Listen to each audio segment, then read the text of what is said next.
Good morning. John, welcome, and thanks for agreeing to do this morning. You've now been at eBay for 8 years, CEO for a little more than 5.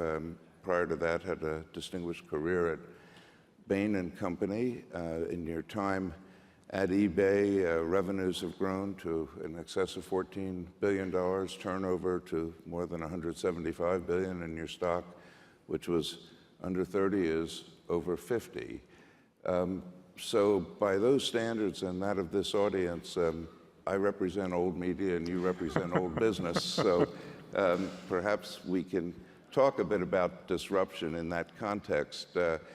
When you were at Bain, one of the subjects that you wrote about quite often was about corporate venturing and the ways in which companies could or should or could not and should not set up venture capital arms of their own, either to compete against their existing business or to extend the operations into new areas that you might not otherwise go to. Have you taken any of those lessons with you to eBay, or is that something that was just for consultants to talk about for other companies? Well, one of the key challenges for any technology company is to continue innovating and continuing, in particular, to drive disruptive innovation. And so I've found acquisitions, buying companies where you have founders who are often great at product, great visionaries, great at innovation. We've made 20 acquisitions over the last 3 years that has driven a large part of the innovation that's going on inside of eBay. And what I found is we're able to take the founders of these companies and put them in significant roles inside our company. So I'll give you 2 examples. We bought a company called Zong that had a 3-time founder, David Marcus. And he initially came in and ran PayPal Mobile. And then after a year, David, who had never managed more than 200 people in his career, but was a brilliant product visionary, I put him in charge of PayPal. In front of 12, and he's now in charge of 12,000 people. And so you have a founder with a founder-like mindset now running all of PayPal. Another example is Hunch. Hunch, a wonderful startup here in New York. We bought that 2 years ago. And Chris Dixon and Tom Pinkney were the 2 founders. Chris stayed for a year and now is at Andreessen Horowitz. And Tom and the Hunch team now run all of eBay merchandising. They're responsible for the eBay homepage. So they're taking the technology and vision they had and getting a chance to innovate at scale. And so we now have 15 founders in different senior roles across eBay. And that's one of the ways we bring innovation into the company. Card.io and Duff Research are 2 recent acquisitions we made on the PayPal side. Same principle. So we're always looking for companies that have a strong vision, that are to a stage where they feel like, I want to innovate at scale, and you take the scale of eBay and PayPal's 120 million active users and 10 million merchants and the global nature, and allows them to innovate at a higher level. Well, how do you do that? I mean, most big companies that do acquisitions say they're going to do the same thing, and within a year or 2, those founders have inevitably gone to start something new. I mean, Yahoo's alumni list in terms of people who had acquired and who then fled as soon as possible is legendary. And secondly, how do you decide who among the people you acquire can go from running 100 people to running 12,000? It's not intuitive to me that that's a logical thing to happen. Well, it's one of the screening criteria we use. And many of these cases, the companies, the founders have come to us. They have a vision. They say, we founded our company to do X, and we want to do it at a bigger scale. And so we have a lot of dialogue before the acquisition, and they see opportunity to leverage that in the core eBay marketplace, or leverage that at PayPal, or leverage that in our Magento platform. And so part of the screening criteria for us is, does that founder and does that team want to see their vision realized at a big scale? And so that's an important screening criteria. So by definition, some of the people that we buy, and of the 15, I bet I've talked to or 20, I bet I've talked to 15 of the founders beforehand on that very topic. And then once they get in, if we give them the autonomy and the opportunity to innovate at scale, then we've had very good success in having them stay and drive innovation. And so, as long as that continues and as long as they're having impact, because I think in many cases what a founder, and we got a lot of founders here, right? They have great visions. You have great visions to start your company and to have a huge impact.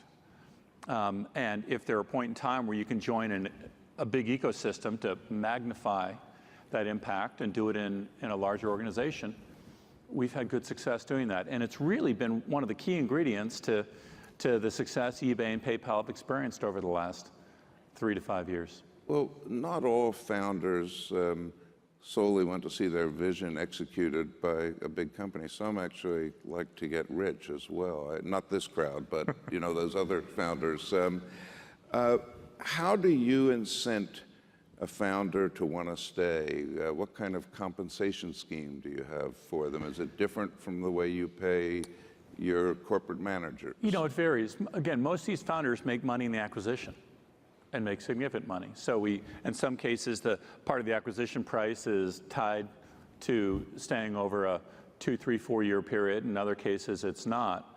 But my experience is, yes, we provide incentives and incentives to stay. But if you just down to that, the success is not going to be high. So we provide good compensation. Often, as I said, part of the acquisition price gets reflected in it.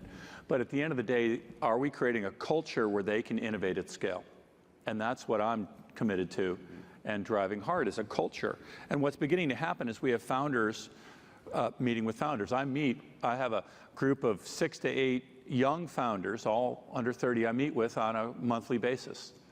And we talk about what are opportunities, where are we not innovating that we could be innovating. I'll give a small story. Jack Abraham was a founder of Milo. Some of you may know Jack. And we bought Milo. Jack came to us when he was 24. Milo was a company that puts offline inventory and helps you bring it online. And he saw the opportunity to combine with what we're doing at eBay. So we put him in charge of eBay Local. And Jack, I was meeting with these young founders, and I said, all right, what are we doing more of? And they said, curation. We're not doing enough curation in the discovery phase. So I said, great, what are we going to do about it? So you guys can have whatever you want. I'll give you whatever funding, resource, support you need. So about 2 weeks later, 2.5 weeks later, Jack calls me and says, I have to see you tomorrow. I said, okay, great. So I sit down with Jack, and he says, so after we had that meeting with you, you gave us a challenge of how we're going to crack discovery or curation on the eBay marketplace. So we met, we did what any good 25-year-olds would do on a Friday afternoon. We went to a bar. At the bar, we concluded that the best way to do this was to go to Australia. So literally, they found 3 great developers, 2 great designers, and a great product guy. The 6 of them flew to Australia the next day. They rented a house at Airbnb. They didn't leave the house for 2 weeks. And they came back 2 weeks later with a working prototype of a way to do curation on eBay. I saw it and said, that'll be the eBay homepage. And so 6 months later, that became the eBay homepage. So here you have a founder and 6 young entrepreneurs who, in a 6-month period of time, took their idea from concept to now it's the eBay homepage for 125 million people around the world. And if you go today, you can see it is like a curation where you bring all your interests and it becomes your homepage. So that kind of opportunity where you can have that kind of impact is what excites people. You've said that when deciding to come to eBay yourself, in addition to having known Meg Whitman in a prior life at Bain, that you were attracted by Pierre Omidyar and by some of his philosophy with regard to the purpose of business, the purpose of commerce. What role does he play in dealing with the entrepreneurs whom you end up acquiring? Is he still an active participant, or? Well, Pierre's still our chairman, right, and he still owns 11% of the company. So, but I think the way Pierre, and he's obviously involved through the board, and will spend as much time as we ever want and need. But the most important thing Pierre is doing is he set the purpose, and they set a purpose of entrepreneurship. He set a purpose of having impact, creating economic opportunity in the world. And so the purpose of the company, I think, is his greatest impact. It's how it still touches our company today. He came last year to our leaders meeting, and we have updated that purpose in today's world, talking about what we call connected commerce, and how the technology is enabling a level of social commerce to occur online that's never happened before. So Pierre's greatest impact is through his initial vision and how that's still is alive today, and $14 billion company with 30,000 people. A great deal of the compensation of your top executives is very much geared to being in alignment with your shareholders, and so stock appreciation is where a lot of compensation comes from. Does that work for this group of people whom you acquired? Are they treated the same as your other executives, or do you have a separate compensation Sure. scheme? I mean, we use equity compensation for all people almost completely through the company. And so that's an important piece of how the company does impacts all of our compensation. But again, at the end of the day, what I find is that people care most about the purpose and impact. If they believe in what they're doing and they feel like they're having impact and they have the autonomy to have that impact and have the freedom to innovate, that ends up being the most important driver. And if you do that, then as you said earlier, our success comes, and then the share price almost takes care of itself.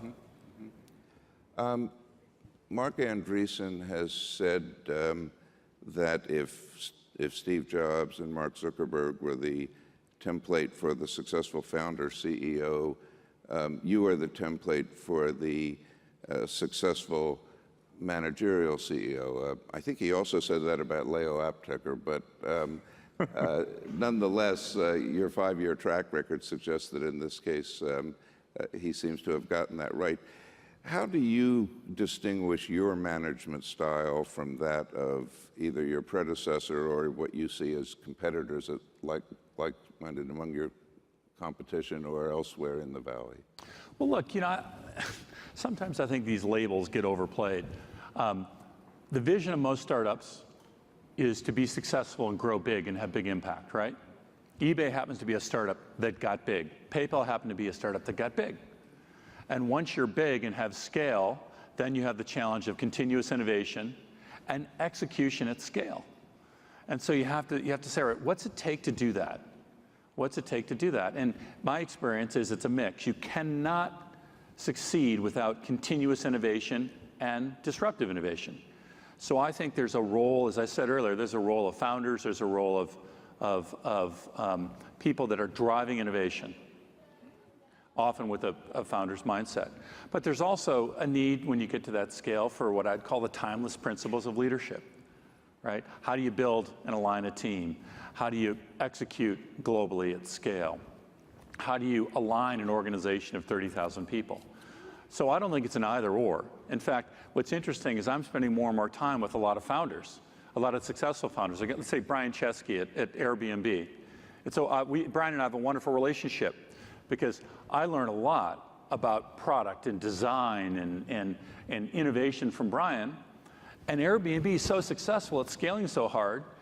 He asked me a lot of questions. John, I gotta scale more. I've got to build up my team. How do you deal with many of the challenges he's dealing with? I've had some experience with. And so I think the either or is the wrong framing of it. And I say this to Mark all the time. You need both if you're going to build a scale enduring company. And that's what many founders wanted to do. That's what Pierre wanted to do. The company's moved a lot in the 5 years you've been CEO, in part reflecting the ways in which technology is changing consumer behavior, with much more of an emphasis on mobile now than certainly was at the time when you came. Is that a place where you see yourself evolving even more than you have to date? And if so, what are the competitive challenges there? Is it an Amazon? Is it a Square? Is it Norm, we bet early and bet hard on mobile and invest early and hard. And we've had reasonable success. 120 million people have downloaded eBay mobile apps, have downloaded 120 million times. We'll do $20 billion of mobile commerce volume this year, and we'll do $20 billion of mobile payments volume. And that's actually someone tapping a mobile device to check out on PayPal.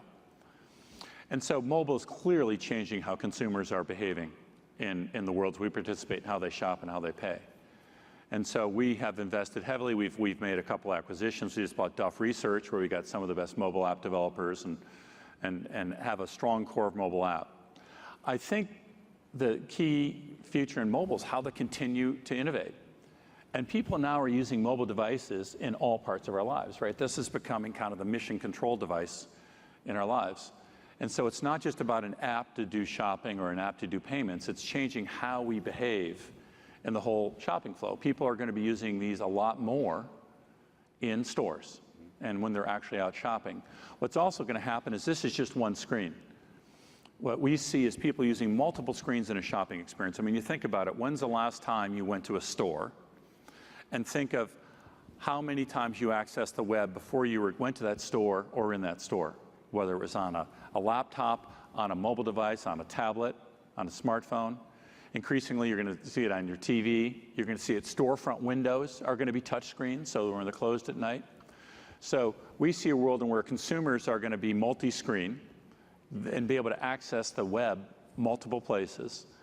And mobile technology will be one of the factors driving that, but significant change in how consumers are shopping. So we're basically building mobile applications that are seamless across all those screens, be it, again, a smartphone or inside, in stores. You're going to see literally storefronts. You'll see and here in New York later on this summer, one of the retailers we're working with is going to do pop-up stores with the storefront.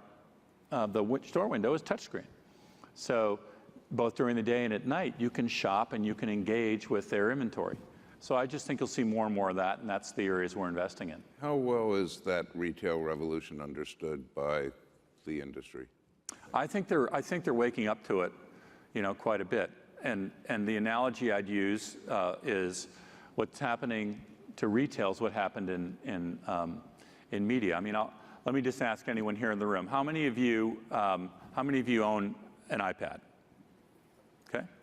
How many of you consume your media in a fundamentally different way today than you did before you owned your iPad? Yeah, me too, right? You know, and because it used to be physical newspaper, used to be magazines, it used to be all the things. Still a physical business week. And we talked about the digitization of media for decades, but the iPad came out 3 years ago, and it's had a transformational change in the media industry, right? I want my news, I want my movies, I want my blogs, my information when I want it, where I want it, how I want it. Sure. The iPad's put the consumer in charge in the media business. And so for the media industry, it's caused an enormous amount of change. And there have been some winners. Bloomberg's a winner, and there's been some losers. The same thing's happening to retail. The same thing. Increasingly, because of this device, consumers want to shop. I want to shop when I want it, where I want it, how I want it. In well over half of all retail transactions in the United States last year, the consumer accessed the web at some point in their shopping experience. And so it used to be retailers had the power because you said you came into my store on my terms as the retailer. Now, just like it's happened in media, what's happening in retail is consumers are in charge. And so there's a group of retailers who are like the winners in the media industry that are getting this, that are innovating, that are driving innovation. I had Angela, the CEO of Burberry, in yesterday, and the Burberry team. They're driving really exciting, seamless innovation between mobile and their stores and their brand and social, an engaging experience because they realize the consumer's in charge, and they'll be one of the winners. There'll be other retailers, we've had retailers talking about blocking wireless in their stores. Those aren't going to be the ones that win. You have made eBay, if you will, the retailer's friend, the defense against Amazon, among others. How much do you see some of the retailers taking a look at, okay, I can throw in with eBay, or I can try to emulate Amazon and become that person dealing directly with the customer myself? Do you feel that the trend is going one way or the other there? It's not either or. You've got to go to where your consumers are. The best retailers have to go to where their consumers are. So they may partner with us because you got 120 million people accessing eBay mobile apps, right? You need to go where your consumers start shopping. And if you just try to keep it on your terms, it's going to be less successful. So we see more and more retailers wanting to partner with us, whether it's eBay, PayPal, GSI, but they're also out in other channels because they recognize they have to be where the consumer starts shopping. They have to be where the consumer is. So I don't view it as zero sum. And again, you just see there's just a different mindset, and there's a group of retailers that are on their front foot out in the world getting to where those consumers are. And there's others that are saying, no, I want to do it only on my terms. And I think the former are going to be the winners. You have, through most of your career, avoided involvement with government, involvement with politics, the exception perhaps being your wife, who is the United States ambassador to the United Nations Human Rights Agency in Geneva. But over the last few months, you've been quite vocal with regard to the Marketplace Fairness Act and have written and spoken about your opposition to it, feeling that small business people are the ones who will be disadvantaged by something that's really a fight among large retailers. And one of the things you've talked a lot about is just the complexity of having to deal with multiple jurisdictions in terms of sales tax and so forth. And I can understand why that was true in 1967 when the Supreme Court ruled in Bellis v. Illinois in a 5-4 decision that was the case. But given the kinds of algorithms that you and others are able to write today, why is that a burden on small business? Why isn't that something that is easily programmed, as easily programmed as a zip code? It's not, the issue is not collecting the tax. So to be clear, we're supportive of internet sales tax. Our concern is to fight on behalf of the small business, on behalf of the entrepreneur, because there's no one else doing this. And we're the largest aggregation of small businesses and entrepreneurs, so 25 million active sellers. And the issue is not collecting the sales tax from other states or even filing it in the 50 states. There are 9,600 tax jurisdictions across the United States. So filing even can be automated. It's what happens then. The states, if this bill passes, the states have the authority to audit or to come after anybody with questions. And so for a small business, think of any of you. You're starting a new company. It's a consumer internet company. You're selling to all 50 states. You're based here in New York. You got 2 employees. You got 8 employees. You got 10 employees. And the state of, you pick it, state of Missouri or the state of Illinois or the state of Wyoming says, you sold to a certain number of consumers here. You collected sales tax and filing. We want to audit it. And you have to come to Wyoming for that. So this is allowing the state tax authorities to audit and enforce against anyone who sells anything on the internet. And I don't know if any of you have ever gotten a letter from the IRS or gotten a letter from a state tax authority, but it's not exactly a smooth and easy process. And so that burden put on small business, we think, will ultimately dissuade small business from being successful. Not all of them, but on the margin. It'll put a disadvantage because the small businesses don't have tax departments, right? In your startups, you're not going to have a tax department. You're not going to have a full-time finance department to deal with that kind of stuff. So we're just saying, take the definition of a small business at the U.S. Treasury or in Washington, use their definition, and exempt small businesses from having to collect cross-state sales tax. You have to collect in your own state.